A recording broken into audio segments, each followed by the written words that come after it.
Class 9th। इसमें हम type of forces के बारे में पढ़ेंगे आज। ठीक है, तो टाइप ऑफ फोर्सेस कितने होंगे?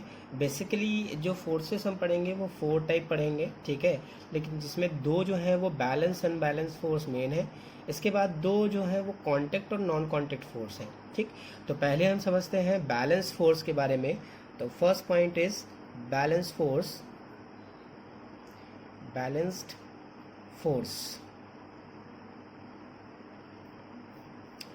So what is balance force? ठीक, जब रिजल्टेंट फोर्स बोल सके क्या है, जो फोर्स हम किसी बॉडी पर फोर्स लगा रहे हैं, मान लो ये एक बॉडी है। ठीक है, एक तरफ से रस्सी इधर बांधी और एक तरफ से रस्सी इधर बांधी। ठीक, यहाँ पे एक पर्सन खड़ा है जो इस रस्सी को पकड़ के खींच रहा है इस डायरेक्शन में, जबकि यहाँ एक पर्सन खड़ा हुआ है जो इस रस्सी को पकड़ के खींच रहा है इस डायरेक्शन में। लेट किया कि दोनों जो फोर्स लगा रहे हैं वो सेम फोर्स लगा रहे हैं। मान लिया 5 न्यूटन का। अभी 5 न्यूटन क्या है? It is a force. Force की यूनिट होती है आपकी क्या? न्यूटन। ठीक, तो ये बॉडी है, इसका मास मान लिया m है। अब एक पर्सन A मूव करा रहा है, यानी फोर्स लगा रहा है इस डायरेक्शन में, और दूसरा पर्सन B फोर्स लगा रहा है इस डायरेक्शन में। ठीक, तो यहाँ क्या होगा, क्योंकि दोनों तरफ से फोर्स जो लग रहे हैं वो क्या लग रहे हैं? इक्वल लग रहे हैं, तो ये बॉडी मूव नहीं करेगी। This body does not move. Why? Because the resultant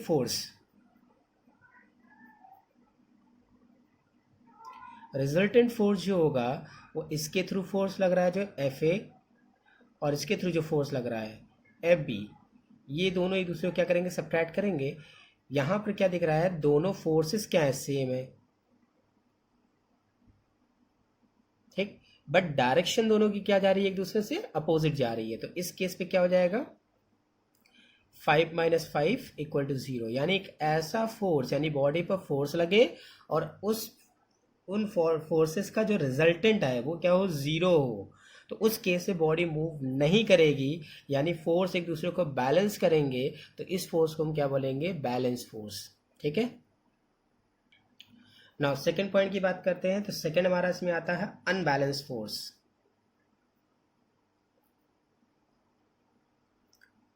unbalanced force, नाम से ही समझ में आ रहा है कि किसी एक तरह का फोर्स क्या होगा? ज़्यादा होगा, जिसकी वजह से बॉडी एक तरफ मूव कर जाएगी। यानी बॉडी एक रिजल्टेंट फोर्स से जिधर फोर्स क्या हो रहा होगा? ज़्यादा लग रहा होगा, उधर की ओर मूव कर जाएगी। तो इसे हम बोलेंगे क्या? Unbalanced force. तो समझ में आया होगा अनबैलेंस फोर्स क्या है। फिर समझते हैं, अगर बॉडी पर फोर्स लगाएं, ठीक है, और बॉडी का resultant force greater than zero हो, तो बॉडी जिस डायरेक्शन में फोर्स ज़्यादा लग रहा होगा उधर की ओर मूव कर जाती है एक रिजल्टेंट फोर्स से। इसे बोलते हैं अनबैलेंस फोर्स। अब समझते हैं एग्जाम्पल से। जो एग्जाम्पल ऊपर लिया उसी को हम नीचे समझते हैं। यहाँ हमारे पास क्या है? एक बॉडी है। सेम चीज़ यहाँ पे ग्रुप ऑफ पर्सनस है जो इस रस्सी को पकड़ के इस डायरेक्शन में मूव करा रहे हैं। ठीक, और यहाँ पर ग्रुप ऑफ पर्सन है जो इस रस्सी को पकड़ के इस डायरेक्शन में मूव करा रहे हैं। ठीक, अब होगा क्या? मान लिया इसका फोर्स, यानी ये ए बॉडी, इसका फोर्स जो है वो 10 न्यूटन है, जबकि इस पर जो फोर्स है वो आपका कितना है? 5 न्यूटन है। ठीक, तो क्या होगा? 10 Newton is greater than 5 Newton, यानी ये वाला फोर्स इस वाले फोर्स से क्या ज़्यादा है, तो ये बॉडी जो मास क्या है? m है, इधर की ओर मूव कर जाएगी। किस रिजल्टेंट फोर्स से? तो 10 - 5 यानी 5 न्यूटन के फोर्स से क्या होगी? इधर की ओर मूव कर जाएगी। ठीक, इधर की ओर मूव करेगी मतलब क्या हुआ कि पूरी बॉडी इस तरफ जाएगी, जबकि पर्सन इधर की ओर फोर्स लगा रहा होगा। ये कंडीशन क्या है? अनबैलेंस फोर्स की है। अनबैलेंस फोर्स की क्या है? कंडीशन है। अब अनबैलेंस फोर्स जो होगा वो क्या क्या इफेक्ट डालेगा? पहला जो होगा, मूविंग अ स्टेशनरी ऑब्जेक्ट, यानी एक ऑब्जेक्ट जो है वो रुका हुआ है, तो ऐसे ऑब्जेक्ट को क्या करेगा? वो मोशन में ला देगा। यानी अनबैलेंस फोर्स एक रुकी ही स्टेशनरी बॉडी को मोशन में ले आएगी, ठीक। Second, increase the speed of a moving object, यानी मूविंग ऑब्जेक्ट की स्पीड को बढ़ाने का भी काम कर सकता है कौन? Unbalance force. कैसे? मान लो एक कार है, so this is the cartoon car, ठीक, और एक पर्सन खड़ा हुआ है यहाँ पे, जो क्या लगा रहा है, इस पर फोर्स लगा रहा है कार पे, इस तरफ। अब कार ऑलरेडी मोशन में है, यानी मोशन में आने वाली है मान लिया, और ये फोर्स लगा रहा है, तो इसकी वजह से क्या होगा, बॉडी मूव और तेज से करेगी। मतलब जैसे मान लो कि आप जा रहे थे, पीछे से एक गाड़ी ने और टक्कर मारा, तो मतलब आप और तेज से मूव करना स्टार्ट करोगे, तो उस केस पर अनबैलेंस फोर्स काम करेगा, ठीक। तीसरा पॉइंट जो है वो कहता है डिक्रीज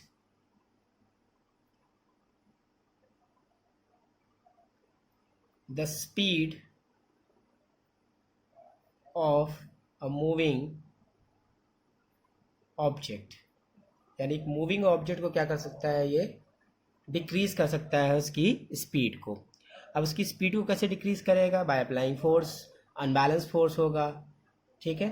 तो ये अनबैलेंस फोर्स के क्या है, इफेक्ट है, ठीक। इसी में हम फोर्थ पॉइंट समझते हैं, जिसे हम बोलेंगे, सॉरी थर्ड जो फोर्स है, टाइप ऑफ फोर्स है, इसे बोलेंगे contact force. So what is contact force? जब बॉडी पर फोर्स लगाएं, ठीक है, और उस दौरान बॉडी क्या हो, कांटेक्ट में हो, जैसे फ्रिक्शन फोर्स। तो फ्रिक्शन फोर्स क्या होता है, जब कोई एक बॉडी दूसरी बॉडी के ऊपर होगी, यानी एक दूसरे से कांटेक्ट में होगी, तभी क्या होगा, फ्रिक्शन होगा।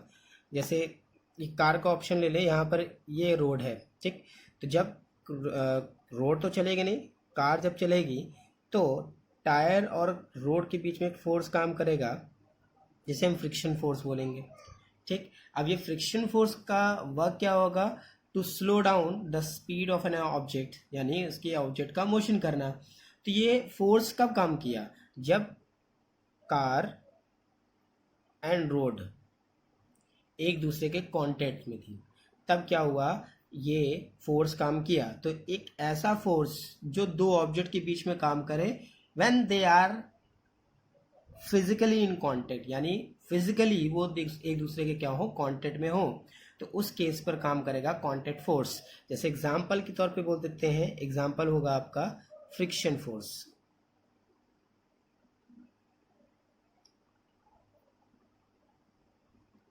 ठीक है।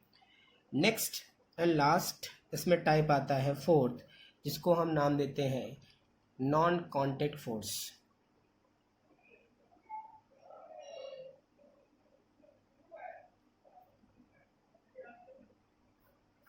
तो what is non contact force?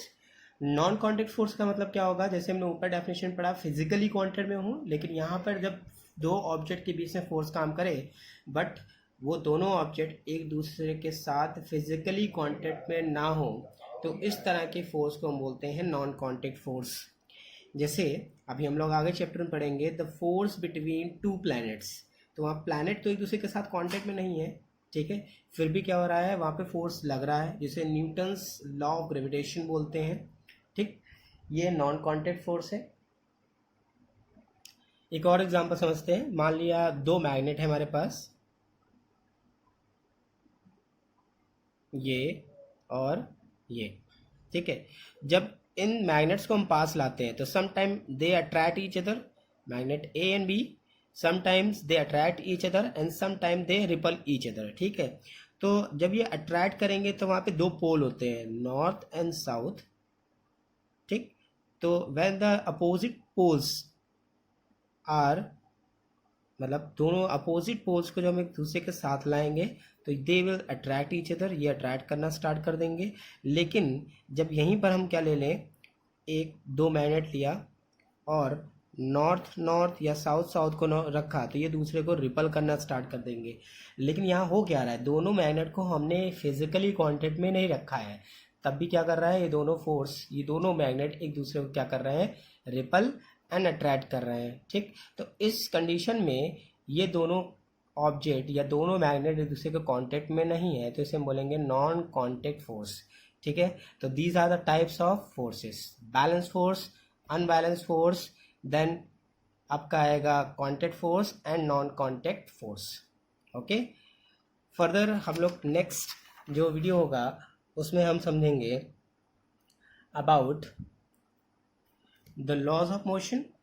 ठीक है, लॉज ऑफ मोशन क्या है, गैलीलियो ने क्या बताया था, और इसको लेकर के न्यूटन ने अपने क्या एक्सपेरिमेंट के थ्रू अपने क्या लॉज दिए थे, एक्सपेरिमेंट के थ्रू क्या लॉज दिए थे, उसके बारे में हम लोग समझेंगे।